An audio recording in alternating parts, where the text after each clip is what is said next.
Hello everyone, most welcome to my YouTube channel. तो आज अपन केमिस्ट्री के वन शॉट रिवीजन क्लास में बहुत अच्छे क्वेश्चन सॉल्व करने वाले हैं। सबसे पहला क्वेश्चन क्या कह रहा है, an atom after losing one electron becomes. तो जितने एमसीक्यूज़ हैं सब बहुत ज़्यादा बेसिक एंड मॉडरेट लेवल के भी हैं और अच्छे एमसीक्यू हैं। एंड जितने चैप्टर मैं पढ़ चुकी हूँ, रिवीजन कर रही हूँ, उनके क्वेश्चंस हैं। एंड जो चैप्टर अभी मुझसे रह गए हैं उसको पढ़ने के बाद फिर मैं आपको उसके भी एमसीक्यू करा दूंगी। तो ये क्या कह रहा है, an atom after losing one electron becomes, यानी एक परमाणु एक इलेक्ट्रॉन त्याग करके क्या होता है, मतलब कौन सा चार्ज उस पर आता है। तो जैसे कि सोडियम क्या होता है, हमारा सोडियम 12 होता है, तो सोडियम पे लगता है +2, तो यानी कि ये अपना 2 इलेक्ट्रॉन लूज कर चुका है, खो चुका है। तो ये बन जाता है, तो ये प्लस का चार्ज जो आता है ये यही बन जाता है। यानी जब कोई परमाणु इलेक्ट्रॉन दे देता है तो उस पर प्लस आता है, और जब लेता है तो उस पर नेगेटिव आता है ना। तो इलेक्ट्रॉन की जब कमी होती है तो उस पर पॉजिटिव चार्ज आता है। जैसे कि यहाँ Na+2 है तो यहाँ 10 इलेक्ट्रॉन माना जाएगा। एंड अगर फ्लोरीन पे -1 रहता है तो फ्लोरीन को 10 इलेक्ट्रॉन माना जाता है, क्योंकि माइनस में ज़्यादा माना जाता है ना। तो यहाँ से करेक्ट आंसर क्या होगा, पॉजिटिव चार्ज यानी धनावेश होता है, उस पर क्या होता है, धनावेश होता है। तो this is very very important questions. तो जब कोई एक परमाणु एक इलेक्ट्रॉन त्याग करेगा तो उस पर पॉजिटिव चार्ज आएगा, और जब एक इलेक्ट्रॉन ग्रहण करेगा तो उस पर नेगेटिव चार्ज आएगा। तो this is very very important question. तो आई थिंक आपको समझ में आया होगा। चलिए नेक्स्ट क्वेश्चन पे बढ़ते हैं।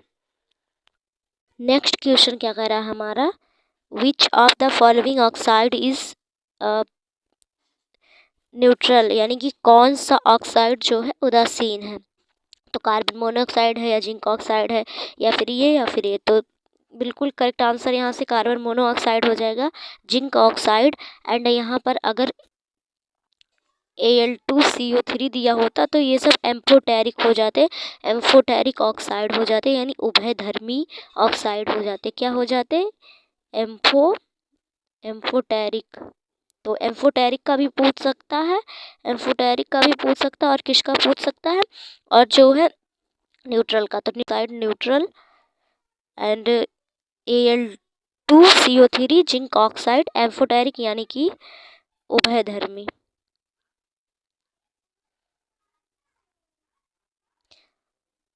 तो ऑप्शन ए यहाँ बिल्कुल करेक्ट आंसर हो जाएगा। तो चलिए अगले क्वेश्चन पे बढ़ते हैं। नेक्स्ट क्वेश्चन क्या कह रहा है ये वाला, the pH value of 0.001 N HCl solution is, यानी जो HCl के इतने मोलर बिलियन का pH है।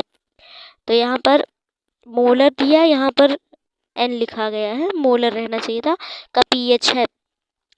तो यहाँ पर सांद्रता दी गई है, कितनी दी गई है, 0.001। तो ये हो जाएगा 10⁻³ एंड जो पावर में होता है वही क्या होता है, pH का मान होता है। तो 3 है ना, 3 यहाँ करेक्ट होगा। एंड मैं आपको और बताऊँ तो आपको pH से रिलेटेड और क्या याद रखने हैं, 2 फार्मूले और याद रखने हैं pH से रिलेटेड, है ना। तो आपको pH = माइनस का log H+ एक फार्मूला ये याद करना है। एंड सेकेंड POH = माइनस का log OH-, है ना। तो ये दोनों फार्मूले आपको याद रख लेने हैं, बहुत ज़्यादा इम्पॉर्टेंट है, इनसे भी क्वेश्चंस पूछ सकते हैं। तो यहाँ से 3 करेक्ट आंसर हो जाएगा, क्योंकि जो बिलियन की सांद्रता होती है तो उसके घात में जो उसका मान होता है वही pH के बराबर होता है। क्योंकि ये फार्मूले देखिए यहाँ लिखा है, pH का मतलब ही क्या होता है, पावर ऑफ हाइड्रोजन। तो क्या करेक्ट होगा, यहाँ से सी ऑप्शन करेक्ट होगा, यानी ऑप्शन सी करेक्ट होगा 3। तो अगले क्वेश्चन पे बढ़ते हैं। नेक्स्ट क्वेश्चन ये वाला क्वेश्चन क्या कह रहा है, विच एसिड प्रेजेंट इन विनेगर, यानी जो सिरका है उसमें कौन सा अम्ल पाया जाता है। तो बिल्कुल एसिटिक एसिड पाया जाता है, फॉर्मिक एसिड चींटी के डंक में, मधुमक्खी के, है ना, चींटी के डंक में, और जो बी होती है यानी कि जो मधुमक्खी होती है उसके डंक में, और नेटल भी याद रख लेना। तो नेटल भी याद रख लेना। तो ये होगा। और ऑक्जेलिक एसिड किसमें पाया जाता है, टोमेटो में यानी टमाटर में। टोमेटो यानी कि टमाटर में।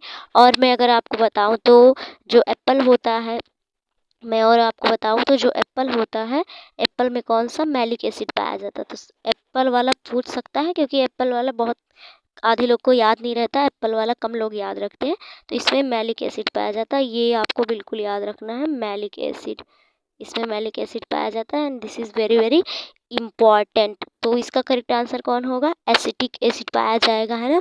एसिटिक एसिड जिसका फार्मूला क्या होता है, CH3COOH। तो इन क्वेश्चंस के साथ जो एक्स्ट्रा पॉइंट मैं बताती हूँ, ये बहुत ज़्यादा इम्पॉर्टेंट होते हैं, है ना। तो क्वेश्चंस ज़रूरी नहीं यही आए, ऐसे भी बन सकता है। तो आपको इसको प्लस इसको दोनों को ध्यान में रखना है। तो चलिए अब अगले क्वेश्चन पे बढ़ते हैं। ये वाला क्वेश्चन, तो ये बुक का क्वेश्चन है मेरे, क्या कह रहा है, तो आई थिंक आपको विजिबल हो रहा होगा। क्या कह रहा है, the element having electronegativity next to that of fluorine is, यानी कि फ्लोरीन के पश्चात किसकी विद्युत ऋणता सबसे अधिक होती है। तो आपको एक ट्रिक से इसको याद रखना है, फोन। तो फोन क्या, फ्लोरीन का सबसे ज़्यादा, फिर ऑक्सीजन का, फिर नाइट्रोजन का, है ना। तो फ्लोरीन के बाद पूछा जा रहा है तो ऑक्सीजन का होगा, यानी कि यहाँ कौन सा करेक्ट होगा, यहाँ ऑप्शन ए करेक्ट हो जाएगा, ऑक्सीजन। एंड थर्ड पे नाइट्रोजन होता है, अगर ऑक्सीजन नहीं दिया होता तो हम नाइट्रोजन को करेक्ट मानते, तो ऑक्सीजन यहाँ करेक्ट होगा, है ना, बिल्कुल। एंड इसी में नेक्स्ट क्वेश्चन इसका क्या कह रहा है, which of the following is a metalloid. तो मेटेलॉइड क्या होते हैं, उपधातु क्या होते हैं, जिसमें धातु और अधातु दोनों के गुण पाए जाते हैं ना। तो कौन सा है इसमें से, आर्सेनिक है। तो कौन कौन से होते हैं अपने मेटेलॉइड, तो यहाँ मैं आपको बताऊँ मेटेलॉइड के एग्जांपल, एंड जो कि बहुत ज़्यादा इम्पॉर्टेंट है। तो सिलिकॉन हो जाएगा हमारा, है ना, जर्मेनियम हो जाएगा, एंड जो अभी आया था आर्सेनिक, एंटीमनी और टेलुरियन, है ना, टेलुरियन। तो ये सब क्या है, हमारे मेटेलॉइड है। तो ये आपको एक्स्ट्रा याद रखना है, ये सब मेटेलॉइड यानी उपधातु हैं, जो कि धातु और अधातु दोनों के गुण दिखाते हैं ना। तो चलिए अब अगले क्वेश्चन पे बढ़ते हैं दोस्तों। एंड अगला क्वेश्चन, ये वाला क्वेश्चन क्या कह रहा है, an atom after losing one electron becomes, एक परमाणु एक इलेक्ट्रॉन त्याग करके होता है तो पॉजिटिव चार्ज होता है, मैंने आपको पीछे बताया। एंड जब उस पर इलेक्ट्रॉन ऐड किए जाते हैं तो नेगेटिव होता है, तो नेगेटिव चार्ज होता है। तो this is very very important and याद रखने वाली बात ये है। तो अगले क्वेश्चन पे बढ़ जाते हैं। अगला क्वेश्चन क्या कह रहा है, the order of atomic radius is, यानी कि परमाणु की त्रिज्या क्रम होती है, तो कितना होता है परमाणु की त्रिज्या। And this is very very important question. Generally अगर यहाँ पर परमाणु का आकार पूछा होता है ना, आकार पूछा होता तो कितना होता, 10⁻⁻10 मीटर, बट यहाँ सब सेंटीमीटर में दिया है तो हमको सेंटीमीटर में चेंज करना होगा। बट यहाँ परमाणु की त्रिज्या यानी कि जो न्यूक्लियस है उसका आकार पूछा गया है, तो 10⁻15 मीटर होता है। एंड इसको सेंटीमीटर में चेंज करेंगे तो 10⁻13 आ जाएगा। तो कौन सा करेक्ट होगा वो, और ये बहुत ज़्यादा इम्पॉर्टेंट है, ये आपको बिल्कुल याद रखना है।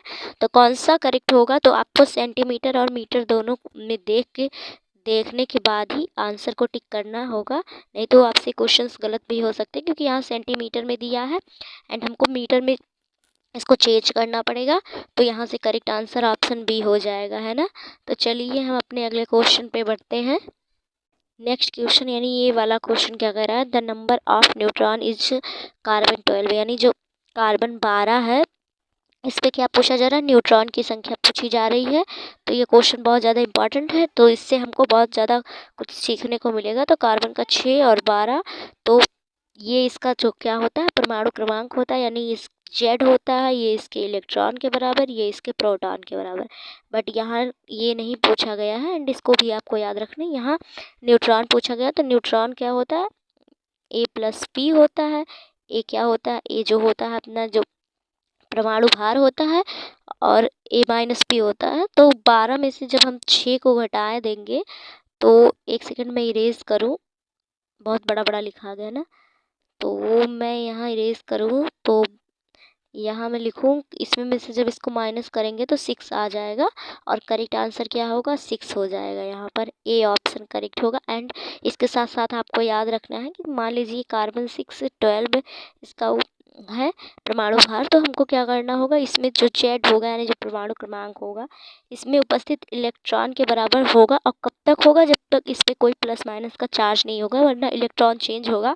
बट जो प्रोटॉन होता है ये ऑलवेज इक्वल होता है जेड के। सो ये आपको याद रखना है ना। तो ये इसमें कौन सा करेक्ट होगा, 6 करेक्ट हो गया है ना। तो ये फार्मूला भी बहुत ज़्यादा इम्पॉर्टेंट है दोस्तों। तो न्यूट्रॉन के लिए फार्मूला आपको पता होना चाहिए, प्रोटॉन के लिए भी एंड एटॉमिक मास के लिए भी, और जो परमाणु क्रमांक है ना सबके लिए आपको फार्मूला पता होना चाहिए। एंड सब पता होना चाहिए कि जेड को क्या कहते हैं, ई को क्या कहते हैं, पी को क्या कहते हैं, है ना। तो ये सब क्लियर रहेगा तो फिर कोई प्रॉब्लम नहीं होगी क्वेश्चन सॉल्व करने में। तो कौन सा यहाँ से ऑप्शन ए करेक्ट होगा। एंड यहाँ से मैं इरेज करूँ तो मैं आपको बताऊँ ऑप्शन ए। एंड जो मैंने लिखा था आपको इसको पूरा मतलब लर्न कर लेना है, इम्पॉर्टेंट बहुत ज़्यादा है। तो ऑप्शन ए करेक्ट होगा यहाँ से, है ना। चलिए नेक्स्ट क्वेश्चन पे बढ़ते हैं अपने।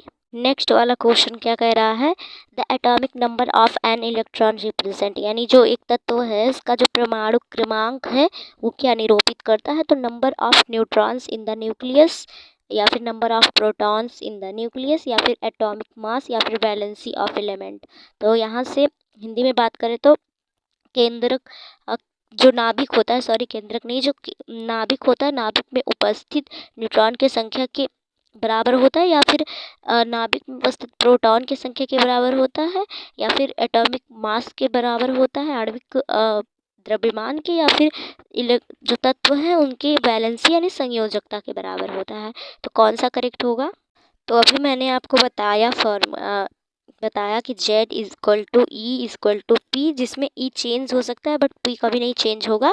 तो number of protons in the nucleus, यानी जो न्यूक्लियस है, जो नाभिक है, उसमें जो प्रोटॉन की संख्या है वो ऑलवेज इक्वल होगी किसके, एटॉमिक नंबर के, एलिमेंट के एटॉमिक नंबर के। तो कौन सा, ऑप्शन बी यहाँ करेक्ट होगा, है ना। ऑप्शन बी करेक्ट होगा। सो आई थिंक आपको समझ में आ रहा होगा। अगर आपको क्वेश्चंस अच्छे लग रहे होंगे तो प्लीज़ वीडियो को लाइक कीजिएगा, चैनल को सब्सक्राइब कीजिएगा, एंड मेरे टेलीग्राम चैनल पे जुड़ जाइएगा जहाँ पर इनके पेज आपको मिल जाएंगे, है ना। तो चलिए नेक्स्ट क्वेश्चन पे बढ़ते हैं। नेक्स्ट का क्वेश्चन क्या कह रहा है, as we move away from nucleus the energy of orbit, जैसे जैसे हम नाभिक है ना, नाविक नहीं, ना वाव चलाने वाला नहीं, नाविक, नाभिक यानी न्यूक्लियस से दूर जाते हैं तो कक्षा की ऊर्जा। तो कक्षा क्या होती है, KLMN आपको पता ही होगा, है ना, ऑर्बिट। तो क्या कह रहा है, जैसे जैसे हम नाभिक से दूर जाते हैं, तो दूर जा रहे हैं तो क्या हो रहा है, तो ऊर्जा की कक्षा का क्या हो रही है, ऊर्जा की कक्षा क्या हो रही है दोस्तों, बढ़ रही है, घट रही है, या फिर क्या हो रहा है, कक्षा की ऊर्जा बढ़ रही है ना, दूरी बढ़ रही है ना। तो कौन सा, इंक्रीज यानी बढ़ रही है, रिमेन सेम यानी सेम, कहाँ सेम होगा। और नेक्स्ट कह रहा है कि डिक्रीज घटेगा कहाँ, यहाँ जो ऊर्जा स्तर है ऐसे होता है ना, KLMN, तो घूमते घूमते KLMN में जा रहा है तो बढ़ रहा है, घट नहीं रहा है ना। तो कौन सा करेक्ट होगा, यहाँ से ऑप्शन बी करेक्ट होगा, इंक्रीज यानी कि बढ़ जाएगा। तो चलिए हम अपने अगले क्वेश्चन पे बढ़ते हैं। नेक्स्ट क्वेश्चन क्या कर रहा है, ये वाला question, the ratio of charge and mass would be greater for, आवेश और द्रव्यमान का अनुपात किसके लिए अधिकतम होगा, इलेक्ट्रॉन के लिए, अल्फा पार्टिकल के लिए, या फिर न्यूट्रॉन के लिए, या फिर प्रोटॉन के लिए। तो सबसे ज़्यादा किसके लिए होता है, सबसे ज़्यादा इलेक्ट्रॉन के लिए होता है, फिर प्रोटॉन के लिए होता है, फिर अल्फा पार्टिकल जो होते हैं, अल्फा पार्टिकल उसके लिए होता है, एंड इसके बाद हम बात करें तो न्यूट्रॉन के लिए होता है, न्यूट्रॉन जो कि क्या होता है, उदासीन होता है यानी जीरो होता है। तो क्या कह रहा है, आवेश और द्रव्यमान का अनुपात किसके लिए अधिकतम है, तो इलेक्ट्रॉन के लिए सबसे ज़्यादा अधिकतम है, एंड उसके बाद प्रोटॉन के लिए है, उसके बाद अल्फा पार्टिकल के लिए, उसके बाद न्यूट्रॉन के लिए। सो ये सीक्वेंस अगर आपको याद रहेगा तो आप ये क्वेश्चन कर लेंगे, है ना। तो ए ऑप्शन यहाँ करेक्ट हो जाएगा। तो चलिए दोस्तों अगले क्वेश्चन पे बढ़ते हैं हम। नेक्स्ट वाला क्वेश्चन क्या कह रहा है, बेसिक क्वेश्चन और इजी भी बहुत है। क्या कह रहा है, bundle of energy are called, यानी जो ऊर्जा के बंडल है वो क्या कहलाते हैं, इलेक्ट्रॉन कहलाते हैं, या फिर पॉजिट्रॉन कहलाते हैं, या प्रोटॉन कहलाते हैं, या फोटोन कहलाते हैं। तो बिल्कुल ऊर्जा छोटे छोटे बंडलों के रूप में होता है तो वो क्या कहलाता है, फोटोन कहलाता है ना। 12th में भी था, फिजिक्स में एंड यहाँ केमिस्ट्री में भी है। कौन सा करेक्ट होगा? Option number B. चलिए अगले क्वेश्चन पे चलते हैं।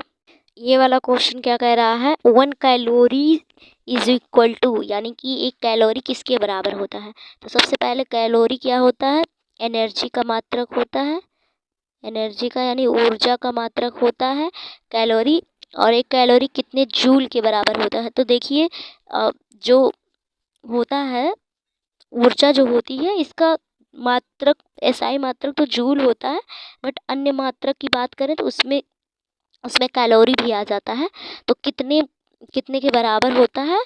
तो ऐसे ऑप्शंस चारों देखेंगे तो कंफ्यूज हो जाएंगे, सीधे लर्न करना है। 4.184 जूल के इक्वल होता है। तो ऑप्शन बी करेक्ट हो जाएगा, है ना। ऑप्शन बी यहाँ बिल्कुल करेक्ट आंसर हो जाएगा। एंड आपको इसको सीधे लर्न ही करना है और बहुत ज़्यादा इम्पॉर्टेंट और बेसिक है, आई थिंक आपको याद भी होगा। तो चलिए अगले क्वेश्चन पे चलते हैं। अगला क्वेश्चन क्या कह रहा है? Which of the following is true for an adiabatic process? तो adiabatic process यानी जो रुद्धोष्म प्रक्रम होता है ना, रुद्धोष्म प्रक्रम के लिए क्या सही हम कह सकते हैं? तो delta E equal to minus का क्यू प्लस डब्ल्यू, या फिर delta E equal to Q minus W, या फिर C option delta E equal to Q plus W, या फिर delta E equal to minus का क्यू माइनस का W. तो ऐसे तो होगा नहीं, रुद्धोष्म प्रक्रम के लिए सीधे हमको ये इक्वेशन याद ही करना पड़ेगा, यानी लर्न होगा आपको I think. So delta E equal to क्या होगा? Q plus W, adiabatic process यानी रुद्धोष्म प्रक्रम, है ना। तो ये बहुत ज़्यादा इंपॉर्टेंट है एंड यहाँ सी ऑप्शन करेक्ट हो जाएगा। आई थिंक आपको समझ में आ रहा होगा। चलिए हम नेक्स्ट क्वेश्चन पे बढ़ते हैं। नेक्स्ट वाला क्वेश्चन यानी कि ये वाला क्वेश्चन क्या कह रहा है? Which of the following is incorrect, यानी निम्नलिखित में से कौन गलत है? तो सिग्मा बंध पाई बंध से दुर्बल होता है, या फिर सिग्मा बंध पाई बंध से प्रबल होता है, या फिर द्विबंध एकल बंध से प्रबल होता है, या फिर द्विबंध एक बंध से छोटा होता है। तो ऐसे नहीं समझ में आएगा, सिग्मा और पाई बॉन्ड की ही बात कर लेते हैं, sigma bond and pi bond, है ना। इसके बारे में थोड़ा बात ही कर लेते हैं, आई थिंक तब समझ में आया। जैसे कार्बन है, ये मान लीजिए कार्बन CH4 है, यानी मेथेन है।